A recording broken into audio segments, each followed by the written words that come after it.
Hi folks, I want to do a quick overview of Chapter 8 that looks at social learning theory and complex cognition and constructivism, social constructivism. So social learning theory is being introduced here.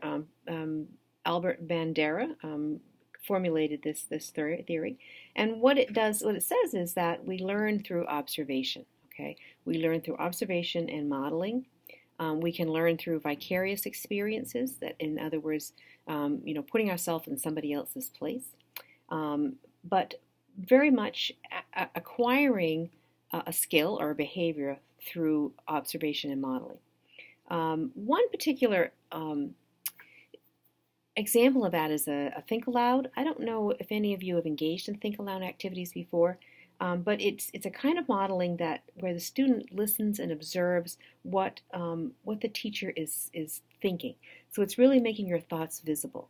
In other words, so for instance, as a literacy specialist in high school, I would often have to help students with comprehension skills, and to do part of that, I would do a think aloud and show them what was going on in my head when I was reading a piece of text, and verbalize everything that was happening, the questions I was answering, the questions I had. How I manipulated vocabulary, and so forth. And they were amazed. They said, "You do all that when you read?" And I'm like, "Yeah, I do it automatically." But if you're not a good comprehender of text, you have to really think about doing these things. So it's really that modeling and having students observe, that particular action or behavior or skill, and then, trying it out. I think all of us could come up with a time where we've learned through observation, and that could be in a good way or a bad way. Okay, and your book gives you the term vicarious punishment, where we see something unpleasant happening to someone else, so we refrain from engaging in that activity. In order, though, for students to learn through observational learning, they have to be attentive, they have to pay attention, they have to be able to retain the information, they have to be able to reproduce it, and they have to be motivated to do this. These are important concepts to be thinking about. And the only way you're going to get students to engage in observational learning is if they have, in a classroom anyway, is if they have trust in you. And that all comes with building community. And that's at the end of this chapter. There's a section on building community, and I'll talk about that in a minute when I get there. The other piece of this chapter is complex cognition. One of the most important pieces of that is metacognition. Metacognition is knowing how you know something. It's being able to reflect and think about what you know about yourself as a learner, what you know about for strategies for success, for getting the job done, and knowledge of when to use these strategies. And so students really have to be taught these things, and we often forget that we need to help them to be metacognitive and not just do things rotely.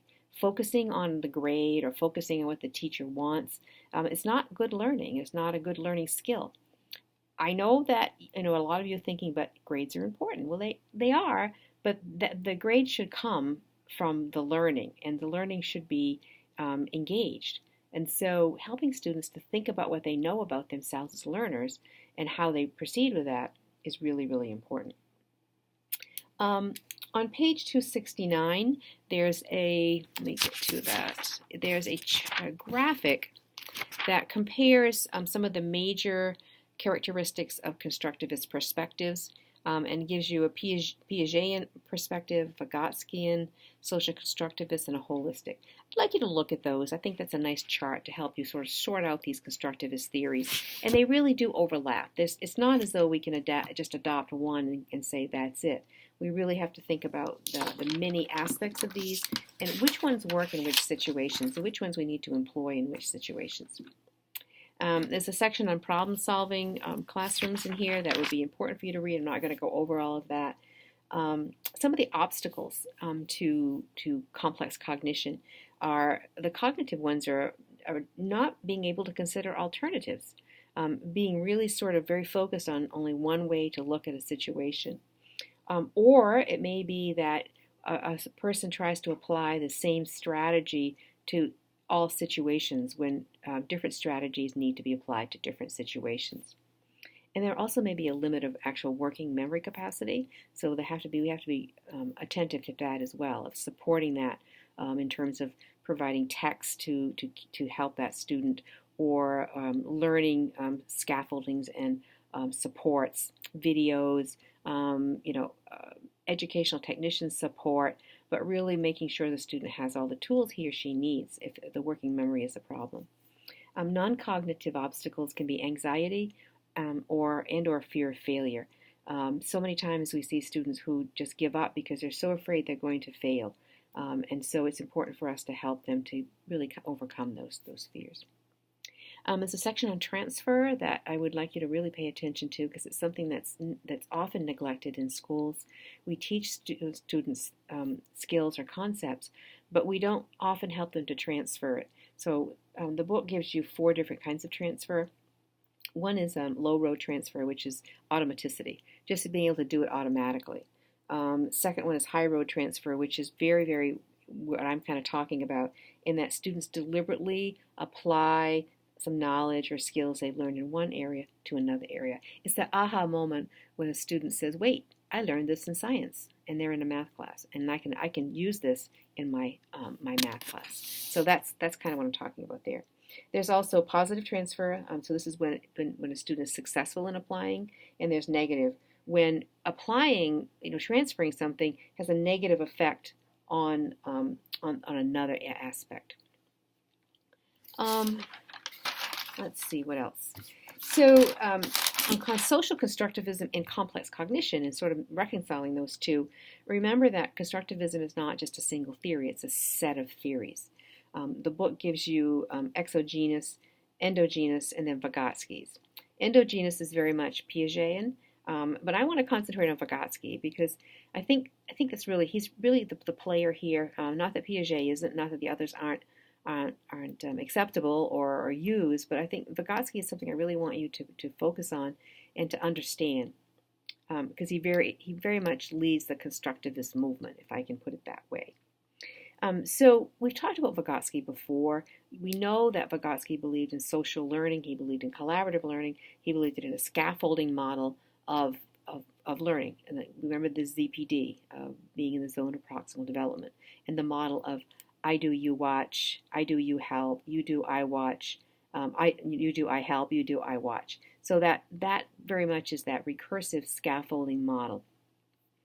But it also involves this dialectic relationship between the teacher and the student, where there's the give and take and back and forth. It's not just my way or the highway. It's helping students, enter your world by scaffolding them, but listening to them as well and having this dialectic conversation.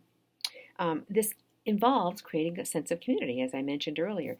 If students are not comfortable in the community of learners, it's very difficult for them to lead. The book gives you the term collective efficiency, working together. 2 heads are better than 1 is the old adage, and it's absolutely true. We learn better in the company of others. We do learn by ourselves. I'm not discounting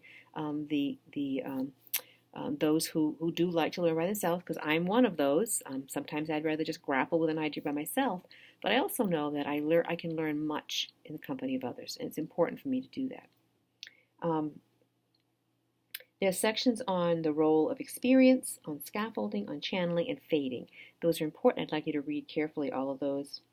There's a section on cognitive apprenticeship. This is, again, very Vygotskyan, in that you are learning from an expert other in an apprentice sort of way. There's a section on reciprocal teaching, which is an excellent teaching strategy, one that works very well. Problem-based learning, and again, creating classroom community. So those are the major highlights of this chapter. I don't want to belabor the points anymore. This is a relatively short chapter compared to some of the other chapters you've read, so I think you'll enjoy that. The PowerPoint does a really excellent job, as I pointed out. You're going to watch 3 videos on Bandura's social learning theory. There's some extra reading for you to do on Vygotsky and communities of learning, and one other that I'm not recalling right at the moment. And then your discussion forum this week is all about Vygotsky and scaffolding. So with that, I'll say goodbye, and I'll be talking to you soon.